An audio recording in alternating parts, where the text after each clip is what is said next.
Top स्टॉक्सની details સાથે જોડાયા છે સહયોગી નીરજ અને તૃપ્તિ. આપ બંનેને ગુડ મોર્નિંગ. નીરજ, કયા સ્ટોક્સ પર આજે ફોકસ રહેશે?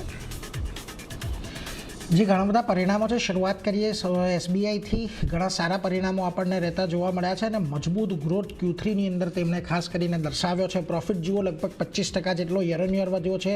એનઆઈઆઈની અંદર પણ 9%નો ઉછાળો છે 45,190 કરોડ પર. ખાસ વાત અહીંયાથી પ્રોવિઝન તમને ક્વાર્ટર ઓન ક્વાર્ટર બેઝિસ પર થોડા ઘટ્ટા જોવા મળ્યા છે. ગયા ક્વાર્ટરમાં 5400 કરોડ હતા, આ ક્વાર્ટરમાં 4500 કરોડ છે. એનપીએઝ અહીંયાથી આપણને ઘટ્ટા જોવા મળ્યા છે ક્વાર્ટર ઓન ક્વાર્ટર બેઝિસ પર.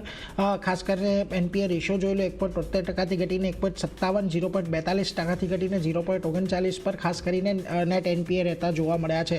ગ્રોસ એનપીએ અને નેટ એનપીએ રૂપિયામાં વાત કરી લઈએ તો ત્યાં પણ એક આપણને ખાસો એવો ઘટાડો જોવા મળી રહ્યો છે અને ખાસ કરીને એનઆઈએમ 3.15%થી ઘટીને 3.12% પર છે યર ઓન યર બેઝિસ પર. પરંતુ ખાસ કરીને અહીંયાથી મહત્વની વાત એ છે કે ઓવરઓલ જે તમે બીજી બધી પીએસયુ બેન્કો કે પ્રાઇવેટ બેન્કો જુઓ છો એના કરતાં એમને અહીંયા એનઆઈએમ ખાસા એવા મજબૂત રહેતા જોવા મળ્યા છે. એટલે એ ખાસ અહીંયાથી ફોકસમાં રાખવાનું. એટલે એનઆઈએમ પણ અનુમાન કરતાં સારા અહીંયાથી છે.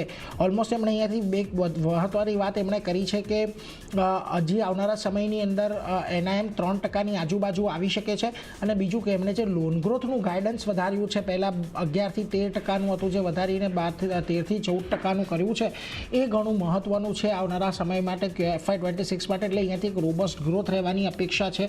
એટલા માટે જો આજે તમામ બ્રોકરેજ પણ અહીંયાથી આપણને બુલિશ થતા જોવા મળી રહ્યા છે. નમુરા બાયકોલ સાથે 1235, CLSA આઉટપરફોર્મ સાથે 1275, સિટી બાયકોલ સાથે 1265, બર્નસ્ટેઇન માર્કેટ પરફોર્મ કોલ સાથે 1100, જેફરીઝ બાયકોલ સાથે 1300, નુઆમા બાયકોલ સાથે 1250 અને યુબીએસ એક ન્યુટ્રલ કોલ સાથે 1120 ટાર્ગેટ આપી રહ્યું છે. એટલે ઓલમોસ્ટ તમામ બ્રોકરેજીસ દ્વારા અહીંયાથી એક પોઝિટિવ રિપોર્ટ આપણને આવતા જોવા મળી રહ્યા છે, જેની ખાસ નજર અહીંયાથી રાખવાની.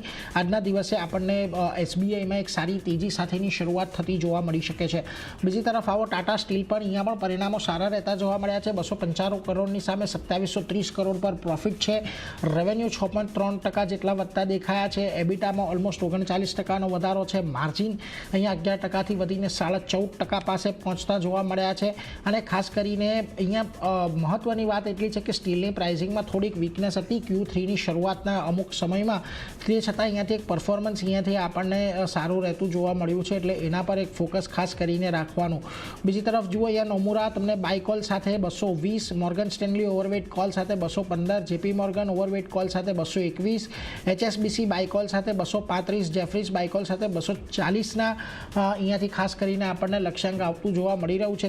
દરેક માપદંડે અહીંયાથી ખાસ કરીને આપણને જે પ્રદર્શન છે અનુમાનથી સારું રહેતું જોવા મળ્યું છે. નેટ ડેટ અહીંયાથી આપણને ક્વાર્ટર ઓન ક્વાર્ટર ઘટતું જોવા મળ્યું છે. અને ખાસ અહીંયાથી હવે જે FY27ની અંદર યુરોપ અને યુકેના જે અમુક પ્રતિબંધો છે એ પણ હટતા દેખાશે. એટલે એની પણ એક પોઝિટિવ અસર આપણને આવનારા સમયમાં ટાટા સ્ટીલ પર જોવા મળવાની છે. બીજી તરફ શ્રી સિમેન્ટ પર નજર રાખજો. ઓપરેશનલી પરફોર્મન્સ ખાસું વીક રહ્યું છે. ટોપલાઇનમાં વાંધો નથી. 38% જેટલો પ્રોફિટ વધ્યું છે. 5% જેટલી રેવન્યુ અહીંયાથી આપણને શ્રી સિમેન્ટની વધતી જોવા મળી છે. એબિટા અહીંયાથી લગભગ 2% જેટલા ઘટ્યા છે અને માર્જિન 21.1%થી ઘટીને 19.7% પર રહ્યા છે. હવે જો ખાસ કરીને અહીંયાથી તમારે વાત ધ્યાનમાં રાખવાની છે, શ્રી સિમેન્ટનું મેનેજમેન્ટ અગાઉ પણ કહી ચૂક્યું હતું કે તેઓ વોલ્યુમ ગ્રોથ કરતાં વેલ્યુ ગ્રોથની અંદર અહીંયાથી વધારે ફોકસ રાખવાના છે અને અમુક ખર્ચાઓ પણ એમને ખાસ કરીને વધતા જોવા મળ્યા હતા. એટલા માટે ઓપરેશનલ પરફોર્મન્સ નબળું પડ્યું છે. પરંતુ હવે અહીંયાથી મેનેજમેન્ટે કમેન્ટ્રીની અંદર એવું કહ્યું છે કે હવે તેઓ ખાસ કરીને ફરી પાછો ફોકસ વોલ્યુમ ગ્રોથ તરફ આગળ વધારશે. એટલા માટે જો HSBC હોલ્ડ કોલ સાથે 28,800, જેફરીઝ હોલ્ડ કોલ સાથે 30,000, સિટી બાય કોલ સાથે 31,650ના લક્ષ્યાંક અહીંયા શ્રી સિમેન્ટ પર આપી રહ્યું છે. એટલે એના પર એક ફોકસ તમારે ખાસ કરીને રાખવાનું છે. બીજી તરફ કલ્યાણ જ્વેલર્સના પણ પરિણામ આવતા દેખાયા. ખૂબ સારું ક્વાર્ટર રહેતું જોવા મળ્યું છે. 90%નો પ્રોફિટની અંદર વધારો છે. રેવન્યુ 42% જેટલી વધ્યું છે. એબિટા 74% જેટલા વધ્યા છે. માર્જિનની અંદર પણ તમને 5.9%થી વધીને 7.3% પર રહેતા જોવા મળ્યા છે. એટલે દરેક મોરચે અહીંયાથી ખાસ કરીને કલ્યાણ જ્વેલર્સના પરિણામ આપણને સારા રહેતા જોવા મળ્યા છે વાર્ષિક ધોરણે. એના પર એક નજર રાખવાની. એટલા માટે જુઓ અહીંયાથી થોડાક બ્રોકરેજ પણ આજે બુલિશ છે. HSBC કલ્યાણ પર બાયકોલ આપી રહ્યું છે, 650ના ટાર્ગેટ આપી રહ્યું છે અને સિટી પણ બાયકોલ સાથે ઓલમોસ્ટ 650ના ટાર્ગેટ અહીંયાથી આપણને આવતું જોવા મળી રહ્યું છે. એટલે એના પર એક ખાસ કરીને ફોકસ રાખવાનું છે કે અહીંયા બંનેનું એક કહેવું એવું છે કે એમણે જે સોનુના ભાવ વધ્યા પરંતુ જે પ્રોક્યુરમેન્ટ એટલે સોનું મેળવવાની જે રીત છે એ ઘણી સાઉન્ડ હોવા હોવાથી તેમના માર્જિન પણ આપણને વધતા દેખાયા છે. ક્રોમ્પ્ટન કન્ઝ્યુમર પરિણામો આવતા દેખાયા છે. ખાસ કરીને પ્રોફિટ અહીંયાથી 10% જેટલો ઘટ્યો છે, પરંતુ અનુમાન કરતાં સારો છે. રેવન્યુ અહીંયાથી 7% જેટલા વધ્યા છે, ઓલમોસ્ટ અનુમાન કરતાં સારા રહેતા જોવા મળ્યા છે. એબિટાની અંદર પણ 2% જેટલો જ વધારો છે, પરંતુ એ આંકડો પણ અનુમાન કરતાં સારો છે અને માર્જિન 8.9%નું અનુમાન હતું, સામે 10.3% પર આવ્યું છે. જોકે યર ઓન યર બેઝિસ પર ખાસા એવા નબળા પરિણામો આવવાની અપેક્ષા હતી, એના કરતાં થોડાક ઓછા નબળા પરિણામો આવ્યા છે, એટલે અહીંયા જે તમને થોડી ઘણી પોઝિટિવિટી જોવા મળી શકે ક્રોમ્પ્ટનની અંદર, એના પર એક ધ્યાન રાખજો. બીજી તરફ MGL એટલે કે મહાનગર ગેસના પરિણામ આવતા દેખાયા. રેવન્યુ અહીંયા આપણને 2049થી વધીને 2058 કરોડ, એબિટાની અંદર પણ વધારો છે, માર્જિન 16%થી વધીને 17% થયા છે. પ્રોફિટમાં પણ એક સારો વધારો જોવા મળી રહ્યો છે, એટલે દરેક મોરચે અહીંયાથી મહાનગર ગેસના પણ પરિણામ આપણને સારા રહેતા દેખાયા છે. JP મોર્ગન અત્યારે ન્યુટ્રલ કોલ સાથે 1270 અને CLSA આઉટપરફોર્મ કોલ સાથે 1560ના ટાર્ગેટ આપી રહ્યું છે. બંનેનું કહેવું છે કે અનુમાન કરતાં અહીંયા પરિણામ આપણને સારા રહેતા જોવા મળ્યા છે, એટલે આજના દિવસે તમને મહાનગર ગેસની અંદર પણ એક તેજી આવતી જોવા મળી શકે છે. બીજી વાત REC અને PFC, આ બંને પર આજના દિવસે નજર રાખવાની. બજેટમાં જ સરકારે જાહેરાત કરી હતી કે REC અને PFCનું અહીંયાથી રિસ્ટ્રક્ચરિંગ કરશે. એના લઈને જો PFCની ગઈકાલે બોર્ડ બેઠક મળી હતી અને REC સાથેના મર્જરને જે છે એ મંજૂરી આપતી જોવા મળી છે અને cabinet committee on economic affairs પાસેથી પણ મર્જરને સૈદ્ધાંતિક મંજૂરી મળી ગઈ છે. એટલે કઈ રીતે હવે આ બંને કંપનીઓ આગળ વધતી જોવા મળે છે, મર્જર આગળ વધતું જોવા મળે છે, કોના માટે વધારે વેલ્યુ છે, એના પર પણ આપણે આવનારા સમયની અંદર ચર્ચા કરીશું. એટલે આજના દિવસે PFC REC બંને માટે એક પોઝિટિવ અહીંયાથી રહેતું જોવા મળી શકે છે.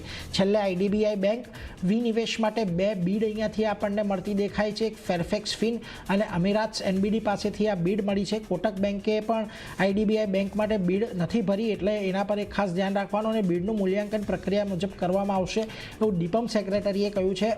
મહત્વની વાત અહીંયાથી IDBI બેંકની એટલા માટે પણ છે કે ઓલમોસ્ટ જ્યારથી બજેટની અંદર જાહેરાત થઈ છે 80,000 કરોડના ડિસઇન્વેસ્ટમેન્ટ લક્ષ્યાંકની, ત્યારથી લઈને અત્યાર સુધીમાં એક સારી એવી તેજી આવી ગઈ છે. અહીંયા પણ જો ફોરેન ફંડ જો બેંકને ચલાવવા માંગે છે તો એના માટે પણ એક ખાસ મહત્વનું રહેશે, એટલે એના પર એક નજર રાખવાની છે. ઓલમોસ્ટ આજના દિવસે તમને પરિણામો બાદ SBI, ટાટા સ્ટીલ એક પોઝિટિવ રહેતા જોવા મળી શકે છે. કલ્યાણ સ્ટીલ, મહાનગર ગેસમાં પણ એક તેજી આવતી જોવા મળી શકે છે, એટલે આ બધા પર નજર રાખીશું. પરંતુ તૃપ્તિ, તમારી પાસે પણ ઘણા બધા સ્ટોક સમાચાર લઈને આજે ખાસ ક્યાં નજર?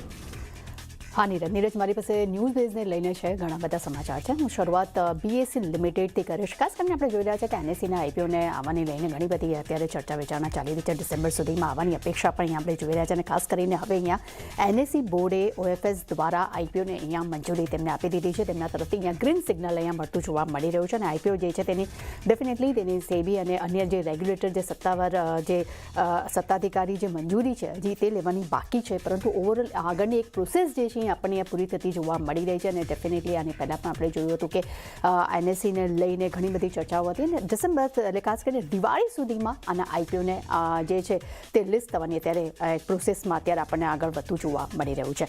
ત્યારબાદ નજર કરશું નિફ્ટીની દિગ્ગજ કંપની રિલાયન્સ ઉપર. અહીંયા એક પોઝિટિવ સમાચાર આપણે સમક્ષ જોવા મળી રહ્યા છે. રિલાયન્સની subsidiary company Reliance consumer product લિમિટેડે ઓસ્ટ્રેલિયન કંપની જે ગુડનેસ ગ્રુપ ગ્લોબલ, તેમાં તેમને મેજોરિટી હિસ્સો જે છે અહીંયા તેમનું અધિગ્રહણ કર્યું છે, એટલે કે હિસ્સો અહીંયા તેમને ખરીદ્યો છે અને આ હિસ્સાના અધિગ્રહણ બાદ હવે ખાસ કરીને રિલાયન્સની જે છે તે FMCG સેક્ટરમાં પોતાની ગ્લોબલ સ્તરે એક પકડ જે છે અહીંયા હવે આપણને આવનારા સમયે વધુ એક મજબૂત આપણને જોવા મળી શકે છે. અને ડેફિનેટલી આપણે આની જોયું છે કે આની પહેલાં પણ કંપનીએ કેમ્પા કોલા અને તેમને લોટસ ચોકલેટ્સ જેવી કંપનીઓ જે છે તેનું અધિગ્રહણ કર્યું હતું અને ત્યારબાદ હવે અહીંયા આપણને હેલ્ધી ડ્રિંક્સ સેગમેન્ટમાં પણ હવે રિલાયન્સની એન્ટ્રી થતાં જોવા મળી રહી છે. એટલે ડેફિનેટલી રિલાયન્સનું કાઉન્ટર જે છે અહીંયા ખાસ આપણને ફોકસમાં જોવા મળી શકે છે, કારણ કે રિલાયન્સ કન્ઝ્યુમર પ્રોડક્ટ લિમિટેડ જે છે રિલાયન્સની સબસિડરી કંપની છે.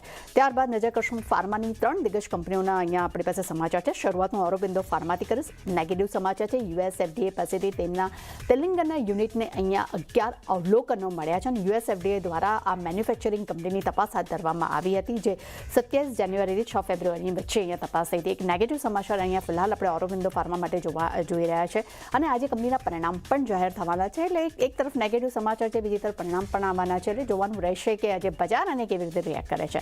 પરંતુ સાથે એક બ્રોકરેજ રિપોર્ટ આવ્યા છે તેના પર પણ ફોકસ કરી લઈએ. સિટી તરફથી વેચવાલીની સલાહ આપણને જોવા મળી રહી છે. ટાર્ગેટ તેમને 1010 રૂપિયા પ્રતિ શેર કર્યા છે. અહીંયા તેમનું કહેવું છે કે ખાસ કરીને અહીંયા જે અવલોકનો મળ્યા છે તેના પર ખાસ અહીંયા કંપનીએ વધુ એક ધ્યાન આપવાનું રહેશે. એક નેગેટિવ ઇમ્પેક્ટ આવનારા સમયમાં જોવા મળી શકે છે. ત્યારબાદ ઇપ્કા લેબ પર નજર કરશું. અહીંયા પોઝિટિવ સમાચાર છે.